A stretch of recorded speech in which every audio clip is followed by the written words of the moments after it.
Hello everyone.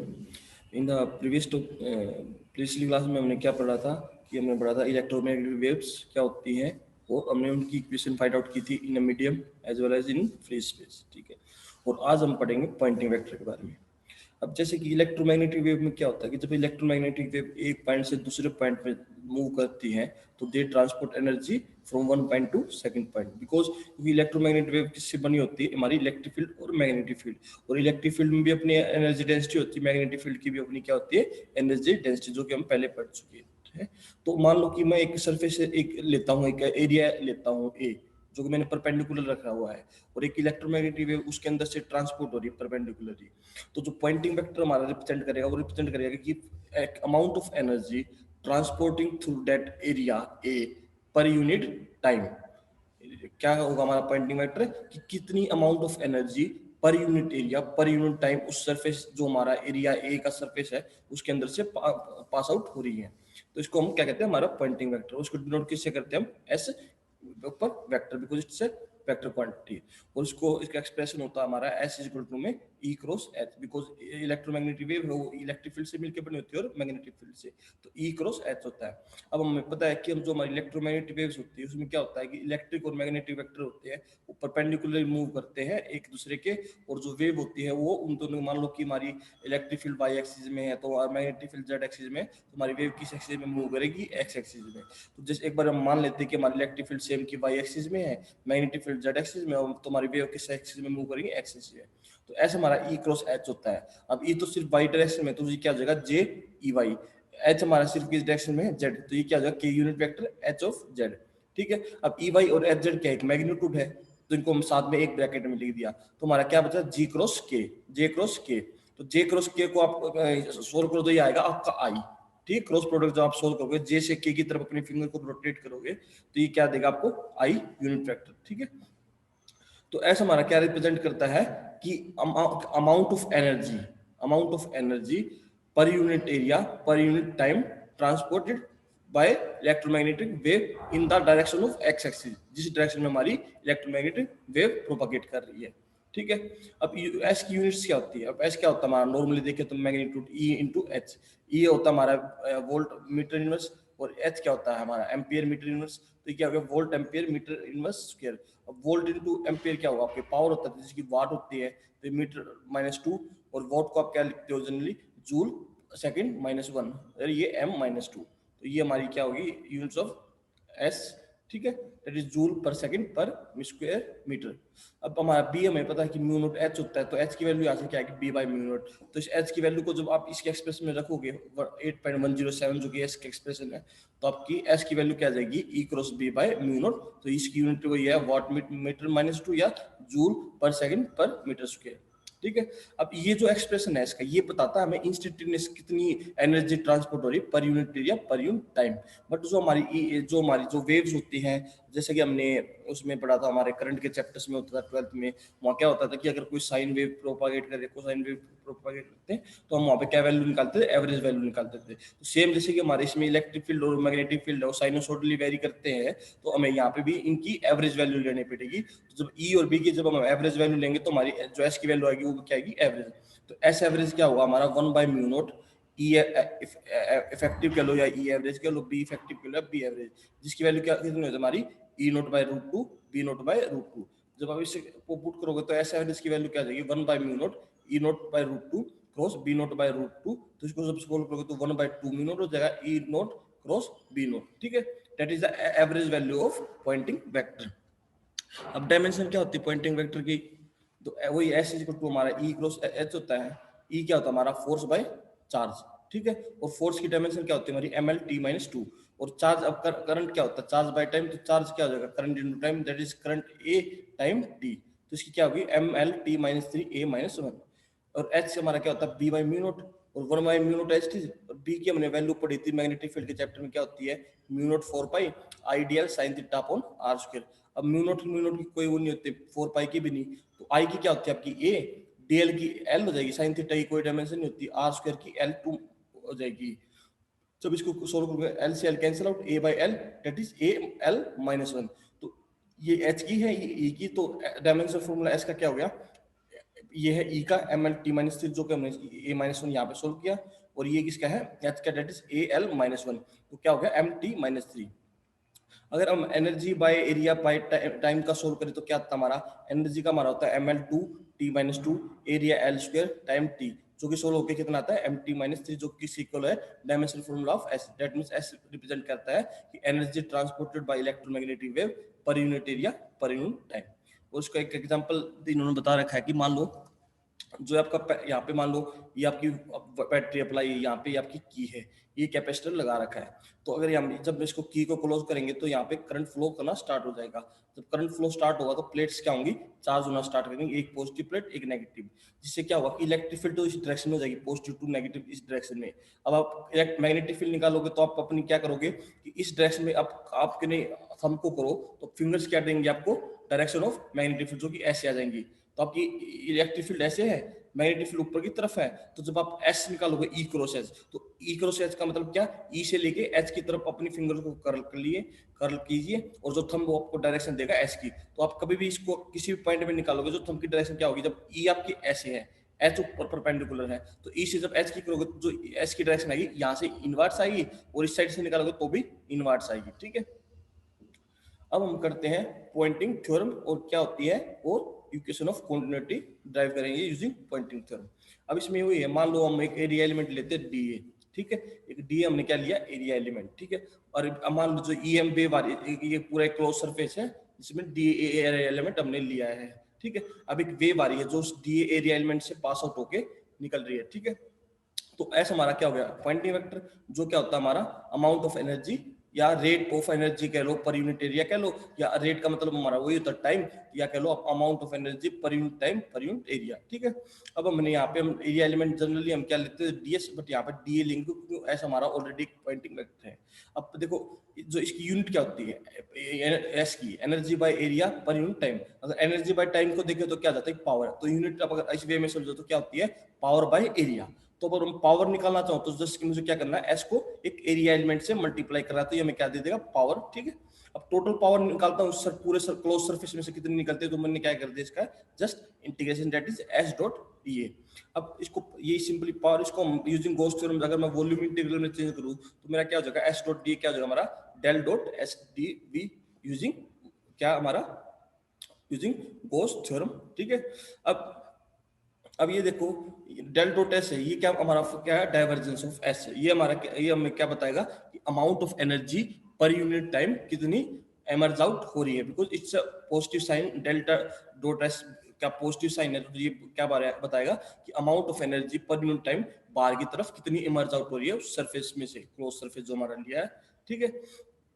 अब देखो हमारी जो मैक्सवेल की जो थर्ड इक्वेशन होती है वो क्या होती है del cross E is equal to minus del B upon del T. अब बी हमारा म्यू इनटू एच होता है, ठीक है, अगर हम मीडियम ले रहे हैं तो बी क्या हो जाएगा म्यू इनटू एच। और जो फोर्थ इक्वेशन होती है मैक्सवेल की that is del cross H J del D upon del T, D हमारा क्या होता है डिस्प्लेसमेंट करंट, ठीक है, और जे हमारी करंट डेंसिटी होती है, ठीक है। अब इसे क्या हुआ जे डी आप हमारा होता है एप्सिलॉन इनटू ई, तो ये एप्सिलॉन तो कांस्टेंट है del E upon del T हो जाएगा। अब मैं क्या करता हूँ कि जो ये 8.112 इक्वेशन है इसको दोनों साइड किससे डॉट प्रोडक्ट लेता हूँ एच से, तो ये आ जाएगा आपका क्या H dot del cross E, ठीक है, और माइनस म्यू ये रहा H dot del H by del T, इसको आप किस फॉर्म में लिख सकते हो minus 1/2 mu del by del T H square, क्योंकि अब जब आप डेरिवेटिव को सोल्व करोगे तो कैसे सोल्व करोगे, टू आगे आएगा, टू से टू कैंसिल हो जाएगा, क्या आएगा H dot del H by del T, जो कि आपका लेफ्ट साइड है वही बच जाएगा अगर आप इस डेरिवेटिव को सोल्व करो। तो इन्होंने इसको इस फॉर्म में कन्वर्ट कर दिया, आप इस फॉर्म को दोबारा सोल्व करोगे तो वही सेम प्रीवियस आ जाएगी, डेरिवेटिव लोगे तो टू आगे आ जाएगा, टू से टू कैंसिल हो जाएगा, म्यू आपका ये रहा H dot del H by del T बच जाएगा, ठीक है। सेम इन्होंने क्या किया जो 8.113 इक्वेशन है उसको ई के साथ क्या ले लिया इन्होंने डॉट प्रोडक्ट, ठीक है। तो उसके बाद क्या हो जाएगा हमारा E dot del cross H is equal to में ई डॉट जे प्लस ये आपका यहाँ पे देखोगे तो epsilon E dot del E by del T, तो इसको ई डॉट जे अब कॉम्यूटेटिव होता है हमारा डॉट प्रोडक्ट, तो इसको हम क्या लिख सकते हैं जे डॉट ई भी लिख सकते हैं, और इसको जैसे कि ऊपर वाले टर्म में लिखा था वैसे इसको क्या लिख सकते हैं 1/2 epsilon del E square by del T. अब इसको सेम सोल्व करोगे तो अब टू आ गया जाएगा, टू से टू कैंसिल हो जाएगा, epsilon E dot del E by del T बच जाएगा आपका, ठीक है। फिर हम क्या करते हैं कि इस इक्वेशन में से इसको सब्ट्रैक्ट करते हैं, ठीक है। यहाँ पे हमने क्या किया ई डॉट इसको जो नेक्स्ट ये थी हमारी 8.114 इसको सब्ट्रैक्ट किया इसमें से 8.115 में से, तो आपका क्या हो गया ये हो गया, ठीक है, क्योंकि यहाँ पे देखो ये ठीक है, यहाँ पे एक नेगेटिव साइन था तो ये नेगेटिव साइन यहाँ पे पॉजिटिव में कन्वर्ट हो जाएगा, और इन्होंने 1/2 डेल बाई डेल टी को कॉमन ले लिया, ठीक है सिंपली। अब हमारी प्रॉपर्टी होती है कि A dot del cross B minus B dot del cross A किसके इक्वल होता है, del dot B cross A, ठीक है। अब मैं बी क्रॉस ए को रोटेट करूँ, किसको ए क्रॉस बी लिखना चाहूँ तो नेगेटिव साइन आ जाएगा, तो क्या होगा minus del dot A cross B. अगर मैं इस 8.116 को कंपेयर करूँ इस प्रॉपर्टी से, तो मेरा ए का काम क्या कर रही है, ई डेल मेरा, ठीक है, और बी का काम क्या कर रहा है, एच। तो ये क्या हो जाएगा मेरा, इसको मैं करूँ तो यहाँ पे एक ई बी एच, तो मेरा ये एक्सप्रेशन किसकी इक्वल है, minus del dot E cross H, ठीक है। राइट हैंड साइड हमारी एच डी चल रही है, और हमारा ई क्रॉस एच क्या होता है हमारा पॉइंटिंग वेक्टर, तो ये क्या हो जाएगा माइनस डेल डॉट एस, ठीक है। यहाँ पे ये नेगेटिव साइन नहीं था, ये प्लस ये रहेगा, इन्होंने बाय मिस्टेक लिखा हुआ, तो जे डॉट ई, और ये राइट हैंड टर्म है, ठीक है। अब ये क्या कर रहे हैं कि जे डॉट ई को लेफ्ट साइड लीजिए, डेल डॉट एस को इस साइड लीजिए, तो ये पॉजिटिव हो जाएगा, ये नेगेटिव हो जाएगा, तो इन्होंने जस्ट सिंपलीफाई ये किया। अब इसको क्या करेंगे हम, जो ये इक्वेशन है इसका दोनों साइड क्या लेंगे, वॉल्यूम इंटीग्रल, तो वॉल्यूम इंटीग्रल करोगे तो डेल डॉट एस डीवी आ जाएगा, इसके साथ डीवी आ जाएगा, उसके साथ भी डीवी आ जाएगा, ठीक है। अब इसको हम गॉस डाइवर्जेंस थ्योरम से किस में चेंज कर सकते हैं, into area integral, that is S dot D ए, ठीक है, और ये इस साइड, ठीक है। अब एस डॉट टी, तो एस क्या, पॉइंटिंग वेक्टर, जो कि किसके साथ लिंक करता है, इलेक्ट्रोमैग्नेटिक वेव के साथ, तो एस डॉट डी रिप्रेजेंट करेगा कि अमाउंट ऑफ एनर्जी पर unit area per unit time निकल रही है उस क्लोज सरफेस से, ठीक है। और आपका जो जे डॉट ई डीवी है, उसको मैं देखो मैंने यहाँ पे बताया आप लोग को कि अब देखो जे डॉट ई डीवी है, जे को आप क्या लिख सकते हो, current by area, that is I upon A dot E DV, ठीक है। अब करंट क्या होता है आपका, charge by time, that is Q by time, E है आपका ए एरिया, और डीवी क्या, वॉल्यूम को आप क्या लिख सकते हो, ए इंटू डी एल। अब ए से ए कैंसिल हो जाएगा, क्यू ई क्या हो जाएगा, एफ, तो F D L by T, और एफ डी एल आपका वर्क होता है, तो वर्क बाय टाइम, तो इसका मतलब क्या होगा, तो J dot E DV represent करता है कि कितना वर्क इस क्यू चार्ज को डिस्प्लेस करने में लगता है पर यूनिट टाइम। तो जे डॉट ई डीवी क्या रिप्रेजेंट करता है कि amount of work used in displacing this Q charge पर यूनिट टाइम, जो कि इन्होंने यहाँ पे लिखा हुआ है, ठीक है। और जो आपका ये क्या है, इलेक्ट्रिक फील्ड डेंसिटी, ये है मैग्नेटिक फील्ड डेंसिटी, तो डेल बाय डेल टी क्या रिप्रेजेंट करती है, ये टर्म क्या रिप्रेजेंट करती है, change in electric field density plus magnetic field density, जिसको क्या आप कह सकते हो कि टोटल एनर्जी पर डेंसिटी, ठीक है। ये लिखा हुआ उन्होंने,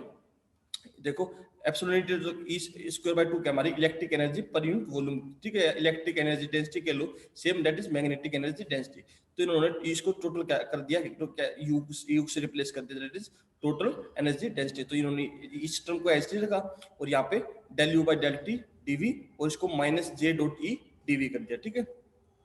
तो हम इसको क्या लिख सकते हैं कि आप इस क्वेश्चन को जे डॉट ई डीवी को इस साइड लीजिए, इसको उस साइड लीजिए, तो ये पॉजिटिव जाएगा, एस डॉट ए आपका, एस डॉट डी आपका क्या हो जाएगा नेगेटिव, बाकी टर्म को इन्होंने एस टी लिखा है। अब ये हमारा रिप्रेजेंट क्या करता है, देखो इस चीज को देखे तुम, एस डॉट डी क्या था कि अमाउंट ऑफ एनर्जी पर unit area per unit time कितनी निकल रही है उस क्लोज सरफेस पे की में से ड्यू टू इलेक्ट्रोमैग्नेटिक वेव। अब बट अब नेगेटिव साइन आ गया, तो पहले ये बाहर निकलने को रिप्रेजेंट करता था, ये अंदर जाने को रिप्रेजेंट करेगा कि अमाउंट ऑफ एनर्जी पर unit area per unit time उस क्लोज सरफेस के अंदर कितना जा रहा है। अब जो ड्यू टू इलेक्ट्रोमैग्नेटिक वेव्स, अब इसका मतलब क्या होगा, ये राइट हैंड साइड में क्या है कि एनर्जी कितनी इनवर्स सरफेस के जा रही है, और इसके क्या मतलब ये अभी किसके इक्वल है, दो टर्म के इक्वल, तो ये एनर्जी कहाँ यूज हो रही है, पहली टर्म में देखो ये जो एनर्जी जो अंदर आ रही है ड्यू टू इलेक्ट्रोमैग्नेटिक वेव्स, ये दो जगह यूज हो रही है, क्या पहली तो क्या कि वो जो अंदर जो चार्ज है उसको डिस्प्लेस करने में, ठीक है, फर्स्ट टर्म। सेकंड टर्म क्या है कि टोटल एनर्जी कितनी चेंज हो रही है उस सिस्टम की, ठीक है। तो जो अंदर एनर्जी आ रही है वो दो प्रोसेस में यूज हो रही है, दैट इज कि एक चार्ज को डिस्प्लेसमेंट करने में कितनी थोड़ी बहुत एनर्जी होगी, और थोड़ी बहुत जो एनर्जी यूज होगी जो कंप्लीट सिस्टम की एनर्जी डेंसिटी को चेंज करने में, तो इसको बोलते हैं हम पॉइंटिंग थ्योरम की इक्वेशन, जो ये हमारी आई है 8.120, दैट इज पॉइंटिंग थ्योरम की इक्वेशन, ठीक है। इसकी स्टेटमेंट मैंने आपको बता दी, ठीक है। अब हम इसकी हेल्प से क्या डिराइव करते हैं, इक्वेशन ऑफ क्वांटिटी। अब इक्वेशन ऑफ क्वांटिटी क्या कर लेंगे हम फ्री स्पेस लेंगे, तो फ्री स्पेस लेंगे तो वहां पे कोई चार्ज नहीं होगा, कोई करंट नहीं होगा, तो वहां पे जे की वैल्यू क्या हो जाएगी आपकी जीरो, तो आप ये टर्म बचेगी ये वाली और ये वाली, तो ये लिखा हुआ इन्होंने ये वाली टर्म ये वाली टर्म। अब इसको टर्म को आप लेफ्ट राइट साइड लीजिए, जीरो के साइड तो नेगेटिव साइन आ जाएगा, ठीक है। अब जब आप इसी को क्या करोगे इसको एस डॉट डी ए को यूजिंग गॉस डाइवर्जेंस थ्योरम आप किस में चेंज कर सकते हो, volume integral, that is del dot S DV, ठीक है। अब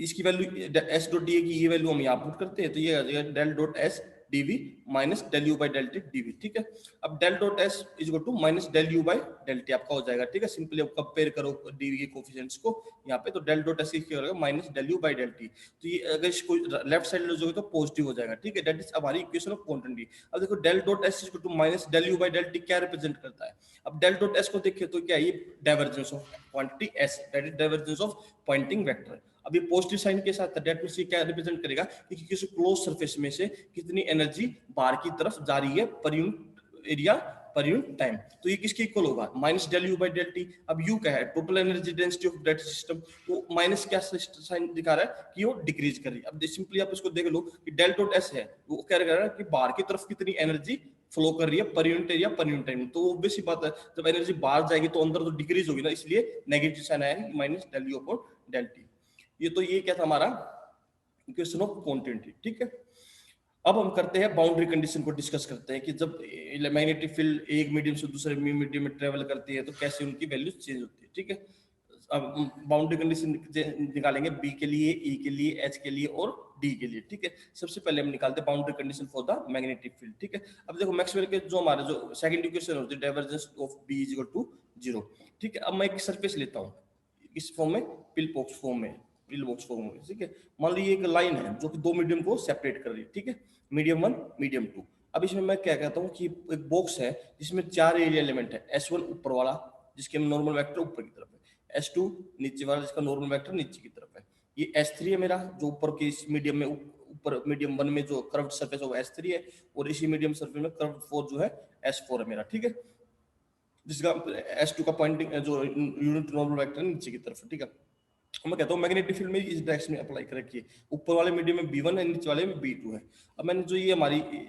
इसको डाइवर्जेंस डॉट बी जो मैक्सवेल की सेकंड इक्वेशन उसको मैं कैसे लिख सकता हूँ after volume integrals del dot B, तो ये हमारी इक्वल टू 0, तो मैंने जस्ट सिंपली वॉल्यूम इंटीग्रेशन लिया है जो कि 0 ही होगा, ऐसी बात है। अब इस वॉल्यूम इंटीग्रल को मैं यूजिंग गॉस डाइवर्जेंस थ्योरम मैं किस में चेंज कर सकता हूँ, सरफेस इंटीग्रल में क्या हो जाएगा b dot n ds equal to 0। ds क्या है एरिया एलिमेंट और n यूनिट वेक्टर क्या है उसका एरिया एलिमेंट का नॉर्मल वेक्टर, ठीक है।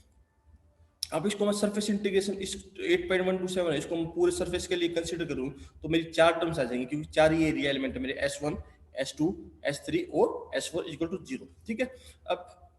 जो ये कह रहा है कि जो S1 तो इस सरफेस को से रिप्रेजेंट करती है फ्लक्स को, सेकंड टर्म इसके, और थर्ड टर्म S3 इस कर्व सरफेस से रिप्रेजेंट करती है फ्लक्स को, और फोर्थ टर्म इस फ्लक्स को रिप्रेजेंट कर रही है, ठीक है। अब मैं कहता हूं कि जो मैं इस अगर मुझे बाउंड्री कंडीशन निकालनी है तो ऑब्वियस बात है मुझे इसको बाउंड्री पे वैल्यूज देखनी पड़ेंगी। बाउंड्री की वैल्यूज देखने के लिए मैं क्या करता हूँ कि जो S1 वो S2 को बाउंड्री के पास लेके आता हूँ, S1 को जब नीचे की तरफ लेके आता हूँ S2 को तब नीचे की तरफ लेकर आ रहा हूँ, तो इन दोनों को पास लेके आ रहा हूँ क्योंकि मुझे बाउंड्री कंडीशन डिस्कस करनी है। तो बाउंड्री तो हमारी यही है ना, जब S1 और S2 को पास लेके आऊंगा जो डेल्टा एच हाइट है इन दोनों के बीच में वो क्या हो जाएगी डिक्रीज होना स्टार्ट हो जाएगी आपकी, ठीक है। जब डिक्रीज होना स्टार्ट हो जाएगी तो उसमें केस में क्या हो जाएगा आपका इनका जो कंट्रीब्यूशन है इनका S3, जब देखो ये S1 इस बाउंड्री के पास आ जाएगा, S2 इस बाउंड्री के पास आ जाएगा जो कि ए सर्कल में कन्वर्ट हो जाएंगे, वहां पे S3 और S4 तो एरिया आपका 0 ही हो जाएगा ना। जब S3 S4 एरिया अप्रोक्सीमेटली 0 हो जाएगा तो ये दोनों टर्म तो कैंसिल आउट हो जाएंगी ना, तो आपकी सिर्फ क्या बचेगी b1 dot n ds1 due to S1 plus b2 dot n2 ds due to S2। अब जब ये दोनों कन्वर्ट होगी इसमें S1 जब इसके पास आएगा बाउंड्री के पास, S2 इसके पास आएगा तो ये कन्वर्ट हो जाएंगे ए एरिया एलिमेंट में, तो इन्होंने ये लिखा है b1 dot n1 plus b2 dot n2, n1 तो है S1 के साथ एरिया एलिमेंट, n2 है S2 के साथ एरिया एलिमेंट, यार दोनों का एरिया सेम ही है, सिर्फ n1 n2 तो डायरेक्शन होगी तो d हो गया, दोनों का एरिया सेम। मानते हैं कि जो S1 यहाँ पे आ जाएगा S2 जब यहाँ पे आ जाएगा तो एरिया एलिमेंट क्या जाएगा दोनों का सेम हमारा, ठीक है। अब देखो डी ए तो 0 नहीं हो सकता, दैट मींस ब्रैकेट वाले term 0, that is b1 dot n1 plus b2 dot n2 is equal to 0। अब n1 तो हमारा यहाँ से देखे तो एक दूसरे के अपोजिट है, n1 ऊपर की तरफ n2 नीचे की तरफ, तो ये क्या हो जाएगा हमारा n1 माइनस इक्वल टू मतलब अपोजिट डायरेक्शन है तो n1 is opposite to minus n2। जब इस वैल्यू को पुट करोगे यहाँ तो b1 dot n1 minus b2 dot n1 हो जाएगा। अब b1 क्या है, b की डायरेक्शन ऐसे है इस डायरेक्शन में, ठीक है, n परपेंडिकुलर है, ठीक है। तो b1 डॉट n क्या हो जाएगा हमारा क्या रिप्रेजेंट करेगा कि normal component of b1, b2 dot n1 represent करेगा नॉर्मल कंपोनेंट ऑफ b2n, तो b1n इक्वल टू b2n हो गया हमारा, तो इसका मतलब क्या होगा हमारा नॉर्मल कंपोनेंट क्या रहता है बाउंड्री के अलोंग कॉन्टिन्यूअस, ठीक है। अब हम बाउंड्री कंडीशन डिस्कस करते हैं फॉर इलेक्ट्रिक फील्ड, ठीक है। अब देखो ये मैक्सवेल की क्या होता है हमारी थर्ड इक्वेशन, जैसे कर्ल ऑफ ई या del cross E equal to minus del B upon del B by del T, ठीक है। अब मैं क्या करता हूँ कि सर ये मेरी बाउंड्री है, मीडियम 1 मीडियम 2 को सेपरेट करती है, और मैंने एक रेक्टेंगल ले लिया यहाँ पे, ठीक है, इस फॉर्म में ABCD की फॉर्म में, जिसकी ए से डी की आईडी थी डेल्टा एच, और मैं कहता हूँ यहाँ पे इलेक्ट्रिक फील्ड E1 है, यहाँ पे इलेक्ट्रिक फील्ड E2 है, ठीक है। अब मैं क्या करता हूँ कि दोनों साइड इस इक्वेशन में सरफेस इंटीग्रेशन लेता हूँ, तो उस केस में क्या हो जाएगा, curl E dot NDS is equal to minus del B upon del T dot NDS, ठीक है। दोनों साइड में के लिए सरफेस इंटीग्रेशन, क्योंकि ये पूरा ABCD क्या एक एरिया बना रहा है, ठीक है। अब मैं इसको क्या करता हूँ, जो लेफ्ट साइड को उसको मैं क्या करता हूँ, using Stokes theorem line integral में चेंज करूंगा, तो कर्ल E डॉट NDS किसमें चेंज हो जाएगा, E डॉट DL में, राइट हैंड साइड आपकी ये एरिया, ठीक है। अब जब लाइन इंटीग्रेशन लूंगा E डॉट DL का, तो पूरे ABCD पे ले रहा हूँ, तो 4 टर्म आएंगे, क्योंकि 4 इसकी साइड है, AB BC CD DA, 4 term को मैंने लिखा AB प्लस CD, और कॉन्ट्रीब्यूशन अब AB प्लस CD तो मैंने लिख दिया, BCD को ये तो आप लिख लीजिए, इन फॉर्म में 2 टर्म हो रहा है, ये इन्होंने जस्ट लिख दिया कि BC और CDA का भी कॉन्ट्रीब्यूशन है। अब राइट हैंड साइड हमारी एसटीजी, ठीक है। अब देखो, जब मैं बाउंड्री कंडीशन को डिस्कस करूंगा, वैसी बात है, AB को भी इस बाउंड्री के पास लेके आऊंगा, CD को भी इस बाउंड्री के पास लेके आऊंगा, तो उस केस में क्या हो जाएगी, मेरी डेल्टा H जो हाइट है वो क्या हो जाएगी, 0, क्योंकि जब AB को आप इस बाउंड्री के पास लेके आओगे, क्योंकि डिस्कस तो हमें बाउंड्री कंडीशन ही करनी है, तो इन दोनों को बाउंड्री के पास लेके आएंगे, तो डेल्टा H आपकी क्या हो जाएगी, हाइट 0, तो उस केस में आपका जो कंट्रीब्यूशन हो जाएगा BC का और AD का क्या हो जाएगा, 0, क्योंकि इनकी कोई हाइट ही नहीं रहेगी, ठीक है। तो इसका that means contribution due to BC और DA क्या हो गया हमारा 0, तो हमारा क्या कंट्रीब्यूशन बचा है, किसकी वजह से, ABCD। अब तो देखो, जब इन दोनों को एक दूसरे के पास लेके आऊंगा, तो अभी तो देखो, जब डेल्टा एच हाइट थी, जो ये एरिया फॉर्म कर रहा था, जैसे ही AB और CD इसके पास आ जाएंगे, इस लाइन के पास, तो जो हमारा एरिया एलिमेंट था DS या पूरा एरिया कह लो, वो कितना नियरली अप्रोक्सीमेटली 0 हो जाएगा, तो उस केस में आपकी जो राइट हैंड साइड जिसमें कि एरिया एलिमेंट वो क्या जाएगी, 0, तो E1 डॉट DL AB पे, E2 डॉट DL CD पे इक्वल टू क्या हो गया, 0, तो E1 डॉट DL को क्या लिख सकता हूँ, E1 डॉट एरिया एलिमेंट तो हमारा AB है ना, देखो E1 इसमें E1 डॉट AB लेंथ है ना, ठीक है, E1 डॉट AB, और दूसरी जो हमारी किस पे है, E2 डॉट CD, ठीक है, क्योंकि E2 डॉट CD। अब ये देखो, AB की डायरेक्शन इस डायरेक्शन में है, CD इस डायरेक्शन में, जबकि इनकी लेंथ सेम है, बस डायरेक्शन अपोजिट है, तो इसका मतलब क्या लिख सकता हूँ मैं, AB को क्या लिख सकता हूँ, माइनस ऑफ CD, तो ABCD से मैंने AB लिख दिया। अब E1, ठीक है, इस डायरेक्शन में है, AB इस डायरेक्शन में है, तो E1 सेम डायरेक्शन में, दैट मींस E1 AB तो जस्ट एक लेंथ है, तो E1 जब इसका इस साइड जो इंटीग्रेशन ले रहा हूं मैं, या कंपोनेंट ले रहा हूं, तो मुझे क्या देगा, लाइन इंटीग्रेशन, क्या कहता हूं, या टेंजेंशियल कंपोनेंट कह रहे इसको, ठीक है। E1 डॉट AB क्या देगा आपको, tangential component of E1, E2 dot AB क्या देगा आपको, टेंजेंशियल कंपोनेंट ऑफ E2, क्योंकि ये अलोंग द टेंजेंशियल है इसमें AB और CD के, तो ये क्या हो जाएगा आपका, E1 डॉट AB दे देगा E1T, जो कि tangential component of electric field 1 in medium 1, E2 dot AB क्या देगा, कि tangential component of E2 in medium 2, तो दैट मींस जो टेंजेंशियल कंपोनेंट होता है इलेक्ट्रिक फील्ड का, क्या होता है, continuous from medium 1 to medium 2, ठीक है।